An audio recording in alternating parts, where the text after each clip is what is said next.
ಅದೇ ಅವ್ರೇನು ನ್ಯಾಯಾಂಗತ ಅದಲ್ಲ ಅವ್ರ ಬಗ್ಗೆ ಕ್ವಶನ್ ಮಾಡೋದಿಲ್ಲ, ಸಿಸ್ಟಮ್ ಬಗ್ಗೆ ಕ್ವಶನ್ ಮಾಡೋದು. ಉದಾಹರಣೆ ಯಾಕೆ ಬರೀ ದಲಿತರಾಗಿ ಬಲಿಪಶು ಆಗ್ತಾರೆ. ಒಂದು ಉದಾಹರಣೆ ನಡು ಒಂದು ನಮ್ಮದು ಒಂದು ಕೇಳಿ ಬಂತು, ಅಲ್ಲಿ ಅಧಿಕಾರಿಗಳು ಮೆಸೇಜ್ ಕೊಡ್ತಾ ಅವರು ಜಡ್ಜ್ ಇದ್ದಾರೆ, ಅವರು ತಮ್ಮದು ಕೊಡ್ತಾರೆ ನೋಟಿಸ್, ಅವರು ವಾರೆಂಟ್ ಸಹಿ ಮಾಡ್ತಾರೆ, ಅವ್ರಿಗೆ ಗೊತ್ತಿರೋದಿಲ್ಲ, ಅವ್ರು ಹೋಗಿಬಿಡ್ತಾರೆ. ಅವ್ರ ಸಿಸ್ಟಮ್ದಾಗ ಅವ್ರು ಎಲ್ಲೂ ಯಾರು ಭೇಟಿ ಆಗಲ್ಲ, ಯಾರು ಮಾತಾಡೋದಿಲ್ಲ. ಅಲ್ಲಿದ್ದ ಸಿಸ್ಟಮ್ದವರು ಅಲ್ಲಿ ಮೆಸೇಜ್ ಕೊಟ್ಟು ಯಾರು ಬರೀ ದಲಿತ ಬಲಿಪಶು ಆಗ್ತಾರೆ, ಅಧಿಕಾರಿ ಇರ್ಬೋದು, MLA ಇರ್ಬೋದು, ದಲಿತರ ಮತ್ತು ಅಹಿಂದ ಮಂದಿ. ಕಾಂಗ್ರೆಸ್ ಸರ್ಕಾರ ದಲಿತರ ಸರ್ಕಾರ, ಅಹಿಂದ ಪರ ಸರ್ಕಾರ ಅದೇ ದೊಡ್ಡ ಸಂಗತಿ. ಯಾಕಪ್ಪ, ದಲಿತರ ಅಂತ ಹೋರಾಟ ಮಾಡಿ ದಲಿತ ಸಿದ್ದರಾಮಯ್ಯ ಇರ್ಬೋದು, ಮತ್ತು ನಮ್ಮ ಸತೀಶ್ ಜಾರಕಿಹೊಳಿ ಇರ್ಬೋದು, ಮಾದೇವಪ್ಪ ಇರ್ಬೋದು, ಪರಮೇಶ್ವರ್ ಇರ್ಬೋದು, ಮುನಿಯಪ್ಪ ಇರ್ಬೋದು, ಎಲ್ಲರೂ ಇದ್ದಾಗ ನಾವು ಅನಿವಾರ್ಯವಾಗಿ ನಾವು BJP ಶಾಸಕರು ಕುಂತು ದಲಿತರ ಕಾಂಟ್ರಾಕ್ಟ್ ತೊಗೊಂಥ ಪಕ್ಷದ ಅಧಿಕಾರ ಇದ್ದಾಗ ನಾವು BJP ಬಂದು ಇವತ್ತು ಜಗದೀಶ್ ಶೆಟ್ಟರ್ ನಾವು ಮಾತಾಡುವಂಥ ಪ್ರಸಂಗ ಬಂದದಕ್ಕೆ ನಾವು ಭಾಳ ಖೇದ ಅನ್ನಿಸ್ತದೆ. ಸರ್, ಈಗ ಲಂಬಾಣಿ ಅವರು ಸಿಕ್ಕಾಕೊಂಡಿದ್ದಾರೆ. ನಿಮ್ಮ ಪಕ್ಷದ ಸ್ಟ್ಯಾಂಡ್ ಏನು ಸರ್? ಏನು ಮಾಡ್ತಾ ಇದ್ದಾರೆ ನಿಮ್ಮ ಪಕ್ಷದವರು, ನಿಮ್ಮ ನಾಯಕರು?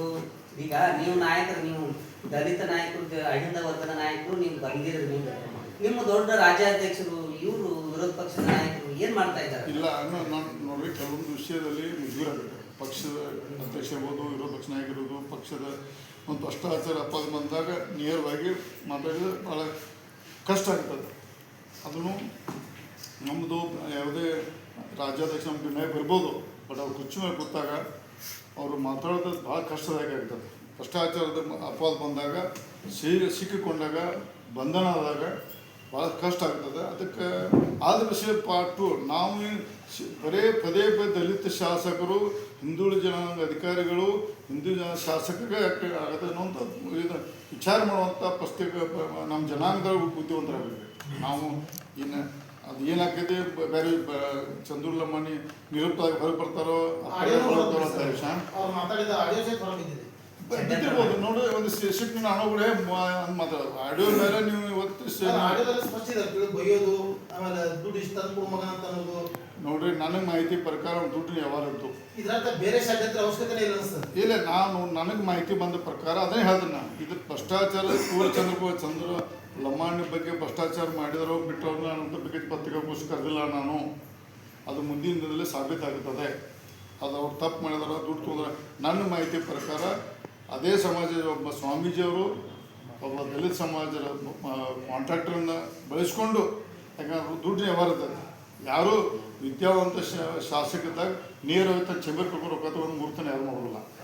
ಬಟ್ ದೂರ ಕೊಟ್ಟವ್ರು ಎಷ್ಟೇ ಅವರ ಅನ್ನುವಂಥ ಸುದ್ದಿ ಇದೆ ಸರ್. ಎಷ್ಟೇ ಅದೇ ನೋಡ್ರಿ, ಅವ್ರು ವ್ಯವಹಾರ ಇರ್ತಾವೆ. ಈಗ ಉದಾಹರಣೆ ರಮೇಶ್ ಜಾರಕಿಹೊಳಿ ಯಾರು ನೋಡ್ಕೊಂಡು ಅವ್ನು ಬುಕ್ ಮಾಡಿ ನನಗೆ ಗೊತ್ತಿಗೆ ನಾನು ಒಂದು 2 ಲಕ್ಷ ರೊಕ್ಕ ಕೊಟ್ಟಿರ್ತೇನೆ.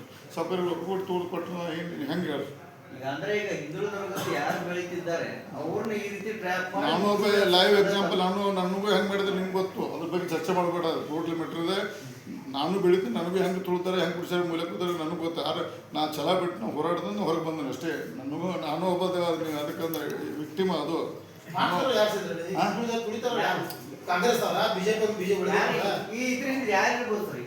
ಈಗ ಮುಂದಿನ ಗೊತ್ತಾಗ್ತದೆ. ಮುಂದಿನ ಗೊತ್ತ ನಾವು ಯಾಕೆ ಬಂದರು. ಜಗದೀಶ್ ಶೆಟ್ಟರ್ ಒಬ್ಬ ಮಾಜಿ ಮುಖ್ಯಮಂತ್ರಿ ಬಂದು ನಮ್ಮ ಜನಾಂಗ ಪರವಾಗಿ ಬಂದದಕ್ಕೆ ನಾವು ಯಾರು ಮಾತಾಡಲಿಲ್ಲ ಅನ್ನೋದು ಬೇಡ ಮಾತಾಡಿದ್ರೆ ಅದು ನೋಡ್ರೆ ಮುಂದಿನ ಹೇಳ್ತೀನಿ. ನಾನು ಕೆಲವೊಂದು ವಿಷಯ ಬಹಿರಂಗ ಪಡಿಸೋದಿಲ್ಲ, ಅದು ನಾಳೆ ಗೊತ್ತಾಗ್ತದೆ. ಮತ್ತು ನಾವು ಇದನ್ನು ಭಾಳ ಸೀರಿಯಸ್ ತಗೋತು. ಮುಂದಿನ 28 ಚುನಾವಣೆಯಲ್ಲಿ ನಾವು ಇದನ್ನು ಭಾಳ ಗಂಭೀರವಾಗಿ ತಗೊಂಡು ಮುಂದಿನ ದಿನದಲ್ಲಿ ಯಾರೇ ಯಾವ ಪಕ್ಷ ಅಧಿಕಾರ ಬರ್ತದೆ, ಜನ ಇರ್ಬೋದು, ಯಾರು ಲೀಡರ್ಶಿಪ್ ಅಂದ್ರೆ ಅವ್ರು ಆ ಜನಾಂಗ ಪರ ನಿಲ್ಲಬೇಕು. ನಿಲ್ಲದಕ್ಕೆ ಆ ಕುರ್ಚಂಗುಣ ನಾಯಕರು ಯಾರು ಓಟ್ ತೊಗೊಂಡು ಅದಕ್ಕೆ ಕುರ್ಚಂಗುಣ್ತಾರೆ. 28 ಏಪ್ರಿಲ್ 23 20 ಬಿಟ್ಬಿಡ್ರಿ. ಮುಂದೆ 28ಕ್ಕೆ ಯಾರು ಬರ್ತಾರಲ್ಲ ಅವರು ಆ ಜನಾಂಗದ ಪ್ರತಿನಿಧಿಯಾಗಿ ಹೋರಾಟ ಮಾಡಿ ಆ ಕುರ್ಚಿ ಕೂತ ನಂತರ ಆ ಜನಾಂಗ ಮರಿತಾರೆ. ಅವರಂಥ ಮೂರ್ಖರು ಇರಲ್ಲ, ಅವರಂಥ ನಾಯಕರು ಇರಲ್ಲ.